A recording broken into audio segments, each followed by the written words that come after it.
Direction का second model discuss करते हैं। इस मॉडल के क्वेश्चन को करने के लिए हमें पाइथागोरस थ्योरम के बारे में पता होना चाहिए। तो आइए पहले जानते हैं कि पाइथागोरस थ्योरम क्या है। Pythagoras theorem right angle triangle पर अप्लाई होती है।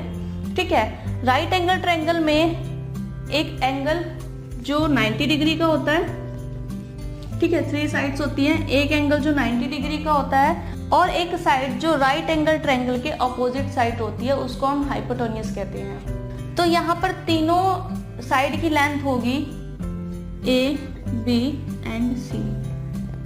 अगर हमें हाइपोटेन्यूज की यहाँ पर लेंथ फाइंड आउट करनी हो तो हमारे पास उसके लिए फॉर्मूला है c square is equal to a square plus b square, यानी कि जो हाइपोटेन्यूज साइड है उसका स्क्वायर इज इक्वल टू जो साइड्स हैं, बाकी की दो साइड्स हैं, एडजेसेंट साइड्स हैं, इनका स्क्वायर।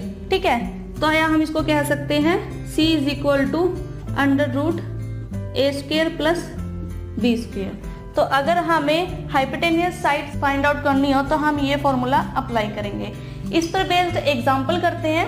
क्वेश्चन दिया हुआ है यहाँ पे, a person started moving toward west and stop at point A after covering 10 km. He then takes a right turn and stop at point B after covering 12 km. Finally, he takes a left turn covering 6 km and stop at point C. What is the distance between two starting point and stopping point? कोई person है जो moving कर रहा है waste की तरफ, ठीक है, और स्टॉप हो रहा है ए पॉइंट पर 10 किलोमीटर कवर करने के बाद।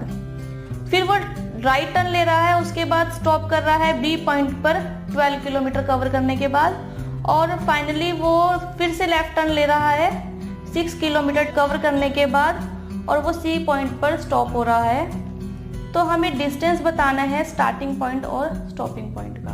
अगर हम इसके पाथ को ट्रेस करें तो यहाँ पर एक पर्सन है जो वेस्ट की तरफ मूव कर रहा है किसी पॉइंट से। तो सपोज कि ये स्टार्टिंग पॉइंट है, स्टार्टिंग पॉइंट, और वो वेस्ट की तरफ मूव कर रहा है। तो अगर वो इस पॉइंट पे खड़ा है तो वेस्ट की तरफ मूव कर रहा है और स्टॉप हो रहा है ए पॉइंट पर।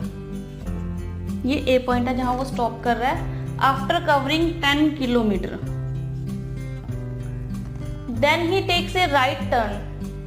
अब वेस्ट साइड है उसका फेस, तो अपोजिट साइड पे उसका जो राइट टर्न होगा वो टॉप साइड पे होगा।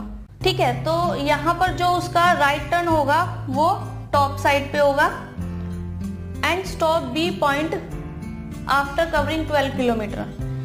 तो उसने राइट टर्न लिया है यहाँ से और वो बी पॉइंट पे आकर रुक गया है और उसने 12 किलोमीटर कवर किया। इसके बाद है finally he take a left turn. उसने फिर से लेफ्ट टर्न लिया है एंड कवरिंग 6 किलोमीटर। तो अभी नॉर्थ डायरेक्शन में, तो ये राइट डायरेक्शन और ये left direction and covering 6 kilometre and stop at C point. अब हमें बताना है कि स्टार्टिंग पॉइंट से एंडिंग पॉइंट का डिस्टेंस कितना है।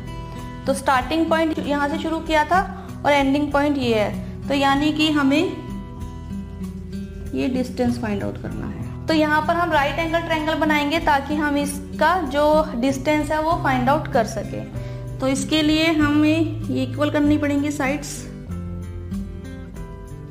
ठीक है, तो अब ये राइट एंगल ट्रायंगल बन गया है। तो इसके लिए हमें दोनों साइड्स पता होनी चाहिए ताकि हम जो starting point two ending point है इसका डिस्टेंस फाइंड आउट कर सके।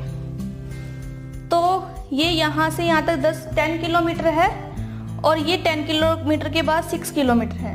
तो अगर हम इस पूरे की लेंथ देखें, यहाँ पर इस पूरे की लेंथ है यहाँ पे 16 किलोमीटर। 10 किलोमीटर प्लस 6 किलोमीटर, तो ये हुआ 16 किलोमीटर।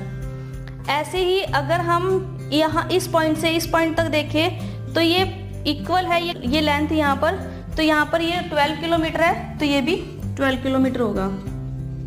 ठीक है, तो अब हमें दोनों ए और बी पता चल चुका है, तो हम सी स्क्वायर यहाँ पर फाइंड आउट कर सकते हैं। तो अगर हम इस फॉर्मूला को अप्लाई करें तो c square is equal to a square plus b square. C square is equal to a square 16 का स्क्वायर प्लस बी स्क्वायर 12 का स्क्वायर। तो 16 स्क्वायर 256 प्लस 12 स्क्वायर 144, 256 प्लस 144 400। तो सी आएगा यहाँ पर अंडर रूट 400 यानी कि 20 किलोमीटर।